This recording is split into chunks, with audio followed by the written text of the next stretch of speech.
Alrighty guys, hey, how's it going? My name is Brunty. I recognize a couple of you and there's other friends that I don't, but holy shit, thank you guys for coming out. I do cuss a lot, so sorry to my mom sitting right there.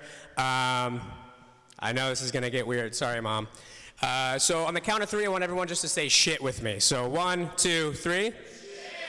Thank you. I didn't see my mom say it, so we're gonna do that one more time. 1, 2, 3. Shit. All right, my mom did say it that time. So I'm a local artist here in town. All my work kind of focuses on mental health awareness. So I like to kind of make things a little bit more approachable because I know that depression and anxiety is kind of a hard thing to talk about. So my name's Ryan and this is Yerman. A lot of you might have seen him around town. He is a sad little Yeti that hangs around on streets and sometimes on street art, sometimes on Banksy pieces, and then I get in trouble for it. But he's definitely starting to come into his own. Slowly but surely, he's starting to become his own little force. So Yerman means a lot of different things to a lot of different people. So as you can see, he's even tried to break the internet at one point. So this was when the Kim Kardashian thing had come out and local pop rock band Boy had sent this over Twitter.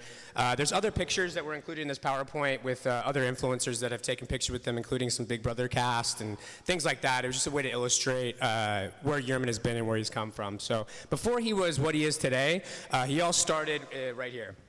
Started as a little brain that just wasn't firing right. Up here, like synapses weren't firing right, the chemical imbalance was making things really hard to get a clarity in a lot of different things. And so I guess the journey of Yerman starts when I was a kid. I remember being the kid that used to really get upset that Christmas was over because I would never get another one. And so I would lay in my bed and just kind of cry and sit there and go, why am I never gonna get another Christmas? Like, it's such a menial thing, but as a kid, like that's all you know is those really high moments. And so I never really thought anything was wrong until much later in life when those looming moments started becoming more and more looming. And I would realize that some days I couldn't even get dressed because the clothes I was wearing were too itchy. And so I would sit in my closet for 10 or 20 minutes just trying to get used to how clothes fit. And it turns out this is a real thing called depression. And they don't really teach you that in school. They don't teach you that in elementary school because how do you teach that to kids? How do you tell kids that there's a reason you're sad and it's your brain's fault? There's no way to approach that. And so the story with Yurman actually starts a couple years ago when my grandfather died. So my grandfather was the patriarch of my family. He was the man that everybody kind of looked up to. He was the man. He was a man's man, but he was also very much so a woman's man. Does that make sense? I think that makes sense. Everyone loved him. He was the best man on the planet. And so I wanted to impress him any way that I could, and so my way of impressing him was looking into a secret society that he was part of called the Freemasons. And if you're familiar with the Freemasons, you know that they supposedly hold all the secrets to the world. They're entry-level Illuminati. Everyone thinks it's more interesting than it actually is, but to him, it was interesting because it characterized everything that he was as a person. We knew my grandfather, and we knew surface-level grandfather, but we didn't know what he was when he was in these secret societies. So I wanted to find out. I wanted to see behind the scenes because I was a curious little cat. And so I remember one Christmas, I walked up to him and I said, Grandpa, how do you join the Freemasons? And he looked at me and he smiled and he goes, you just did. And so I remember that Christmas because he took me to his office and he closed the door and we sat in his office and we just went over all the secrets that I wasn't supposed to know, the ones that you're supposed to keep hidden, in a safe somewhere. And so as long as I didn't tell anybody, it was fine for me to know. And so that kind of like made me want to learn more and more, and to the point where I started going to meetings with him, and I became a entered apprentice of the Masonic Lodge. And if you look at me, I don't look like a Mason. I look like just a desert rat that was born and raised in Las Vegas. And so going to these meetings, it was a lot of veterans, it was a lot of older folk that really glorified like their way as the way to go. And so it was really hard for me to connect with these people because in that sense, like it's hard to connect with someone that is so set in their ways. And so I remember just going there and feeling like an outcast right away. And so going to these meetings, I just felt really uncomfortable, and so I stopped going. And so when you join, you get a little booklet that you're supposed to memorize. And I started looking through it, and I started going to meetings, and I started memorizing all these things, but it just never clicked for me. And so weeks turned into months, months turned into 6 months, and eventually my grandparents figured out that I just wasn't gonna do it. And so I remember getting a call from my grandmother, and she kind of called, and she had a little bit of hesitation in her voice, and she said, so how's the studying going? And I knew right away that that was a very loaded question, that she knew the answer to that question right away, and I kind of just hesitated for a second, and I said, you know, it's just not gonna work out for me. And at the time, I was 25, and I thought that I had the rest of my life to figure out my devotion to the Masons, because I was a young kid. I could do this when I was older. It wasn't until a couple months later that my grandfather started brushing his hair and hit a tumor in his head and collapsed that I realized just how short life is. And that's when my world started really crushing down, and everything started to crumble. I remember very clearly how my grandmother asked me that, because that kind of set the pace for those next couple of months. I would go out to see him a lot, and I would go out to see my grandma a lot, and I remember just being really down about the fact that I had let him down. I hadn't become a Mason. He had devoted his entire life to helping other people, to charity, to this society that had taken care of him, and here I was, and I couldn't even follow through on that. And we only had him for about 2 months before he passed for good, and that's when I started really realizing that something was wrong, because I didn't leave my house for 2 weeks after he had died. And I remember just waking up every morning, and again, those feelings of my clothes not fitting right, and things being itchy, and just being uncomfortable in my own skin. I'm sure a lot of you suffer from depression or anxiety, and you know how that feels. And it got to a point where I just stopped leaving my house, and it got to a point where no one wanted to really see me anymore, because no one wants to be friends with the sad kid. No one wants to be friends with the kid that doesn't get off of his couch. And so I had one friend at the time left who came over, and he walked into the house, and I probably looked like Gary Busey or something. My hair was like all crazy. I just looked really isolated. And so I remember he came in, and there was dryer sheets on all of my windows. And so he sits down, I'm just drawing, just not even realizing he's there, and he goes, hey man, what's going on with all the dryer sheets on the windows? And to me, it was like a normal thing. This is my house. It's just, I'm cleansing the house of all the bad spirits. And he looked at me, and I go, hi man, I just need it to be clean in here. And he left, and that was his exit. And why wouldn't he leave? Like, that's absolutely crazy for someone to have dryer sheets on their windows, right? Right? No? Okay. I guess everyone has dryer sheets on their windows. So I started leaving my house a couple days a week to go to a local coffee shop called Grouchy John's. And I'm sorry to say another coffee shop in here, because I love this place. It's pertinent to the story, I promise. And so I started going there a couple days a week just to get out of my house and acclimate myself back to society a little bit. And it felt really good just to surround myself with walls and something that wasn't my prison of a house at the time. And so I started just getting out of my shell a little bit, started drawing a little bit more. I started drinking coffee at the place. I started talking to more people, but I would still go home and be absolutely by myself, just not going anywhere, not seeing anybody. And it got to the point where I would start drawing self-portraits every morning.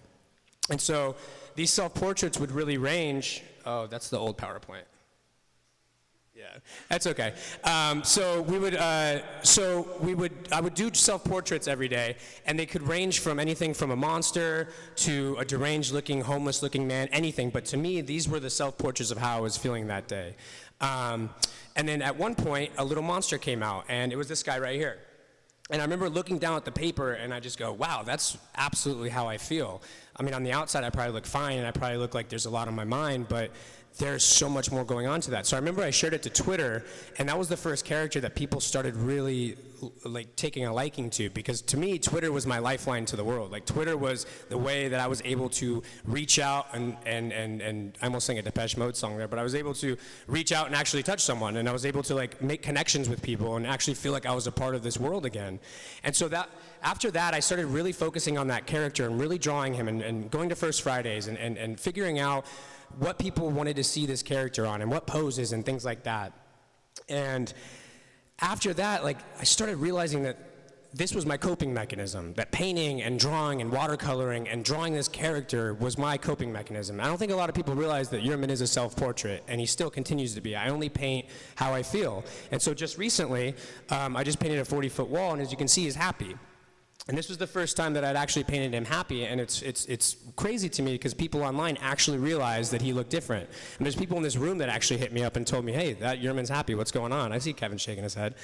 And so, it took a long time for me to realize just how much of a part of this character I was and just how much it reflected me as a person. So that's kind of where Yurman came from, and that's kind of the genesis of that character. And I think that the most interesting thing to me is just how people are taking, they're able to see themselves in the character too. I mean, now currently people are starting to take their own recognition of it and really start putting their own face to it and start drawing their own monsters, and it's becoming a little bit bigger than I thought it would. And so just recently I was at Life is Beautiful, which is something that I never thought I would do. I mean, I was drawing these little watercolors in my house, and then now taking that same character by the main stage of Life is Beautiful is something that, like, never in a million years I would think would happen. And so that's one piece by the main stage, and the other piece was at the Art Motel. So that was a really, really neat experience. And then I had so many people coming up to me telling me their stories about their mental health and about their anxiety and about their depression. And for people to trust me with their stories is a little overwhelming, but it's such a big sense of trust that I feel from that, because that's not something easy to talk about, and I just wish that there wasn't that stigma around it, because you really have to speak out, because it's not a mental health issue, it's a human health issue. And if we're really going to beat this, and if we're really going to start connecting over this, we have to talk about it, and you can't be afraid to talk about it. So there's a man in this room named Andrew Hansen right in the back right there, and I owe a lot to him. He did, I've known him since high school, and he's one of the most talented people I know. And he's a fashion designer, he's an all-around artist, and so he's friends with Burt McCracken from the U's. Andrew doesn't know this side of the story, though. So when I was in college, I had my first suicidal thoughts. I don't even think my mom knows this. Yeah, she's looking all crazy right now. Sorry, Mom. So I had my first suicidal thoughts in college. And I was going through a pretty bad breakup at the time. It was a terrible relationship. Everyone's been in those. And it ended horribly. And so I was 600 miles away at college, just by myself in my dorm, and I just laid there for 3 days, not going to class, not doing anything, and I started really experiencing these scary thoughts. And the only album that saved me was the first Used album, and it was actually Burt McCracken that saved my life. And so fast forward 7 years, Andrew's friends with him, we hang out with him all the time, and now he's wearing a Yerman shirt on tour. So it's like, it really is, everything is full circle, and it's amazing how much if you put yourself out there, you really just see it come full circle, and every day is a new day. So I don't think you knew that story, did you, Andrew? So, and then of course here's Sarah Jessica Parker. Huge thanks to Melissa for this. Sarah Jessica Parker doing a little Yerman shout out here, which is just crazy. Again, never thought in a million years that that would happen. And this is the craziest part, is now people are starting to get the little guy tattooed. So I drew this at Comic-Con in June, or July, and within a week, this was tattooed on somebody. So it's like, this movement of like the Yerman movement is just, it's starting to blow my mind a little bit, just because people are starting to ink them. Like, I would never do this in a million years. I'll be honest with you, I would never do this. But someone did this. Someone likes this character so much and trusts what it means and trust in the fact that it's more than just a character, and it's about mental health awareness so much that it's tattooed on them forever. And that, like, when I saw this, I actually cried a little bit, because that is a beautiful, beautiful thing. So, and the biggest thing that really blows my mind now is that people are starting to use the Yurman method in their therapy sessions. And so, as you can see from here, Jimmy Jobin, he told me this about a couple months ago, that for his clients, the fact that drawing monsters, it helps them cope with their mental health and their depression and their anxiety. And it's just a beautiful, beautiful thing to be able to help people like that. I mean, I never thought that art would be able to help someone cope with those things, because I guess I didn't understand my own mental health for so long that it's now getting to the point where I'm starting to understand how different things affect different people. Okay, so there's a couple mantras that I live my life by that help me cope with my depression and my anxiety. So I'm not a certified therapist. I don't want you guys to think I'm a certified therapist. I just know what helps me. So if you want to come up after this talk and talk about your journey, by all means, I would love to. But really trust in a professional, because they're the only one that can really help at this point. So the first one is, you are the world you create. And this one has a double meaning for me because you literally create your world. As an artist, you create your palette and you take something from your head and you put it onto a piece of paper and you show the world your creation and your version of the world. But the other meaning behind that is surrounding yourself with like-minded people. Surrounding yourself with people that inspire you, that push you, that want the best out of you, that don't take away from you, that aren't toxic. You want people that your mom would be proud of, you know? And Mom, are you proud of this group? Is this all right? All right, cool, you got the mom seal of approval. And the next one is look forward to life. I mean, this is honestly a lifesaver. I mean, if you have, the way that I look at it is if you have something to look forward to every day, and you have something that excites you, and something that motivates you, and something that makes you happy, and something that you can just think about all day and say, man, I can't wait to go get dinner with my friend, or I can't wait to go skydiving next week, or man, I can't wait till next week when I do this big presentation. It alleviates so much stress and it alleviates so much on your mind because you have something to get excited about. There's so many people that just go home every day and they don't really focus on themselves. They just go home, they do the dishes, they eat, and they get in this routine. And that's fine. If that works for you, that's amazing, but you really should push yourself to just be excited about things because you don't know how bad that depression can seep up until it seeps up and it's there. And by that time, you're drowning and you're in this wave where the waves are crashing over you. And it's really important to try to avoid that. And then this one, every day reinvent yourself. So every day is a new day. It doesn't matter what happens today. It doesn't matter if your girlfriend broke up with you. It doesn't matter if you got in a fight with your parents. Like, every day is a chance to reinvent yourself. Every day is a chance to wake up and say, I'm going to do this better today. I'm going to do this differently today. I'm going to treat this person more kindly. I'm going to tell this person this. I'm going to go out on a limb and tell them this because they look like they're having a bad day.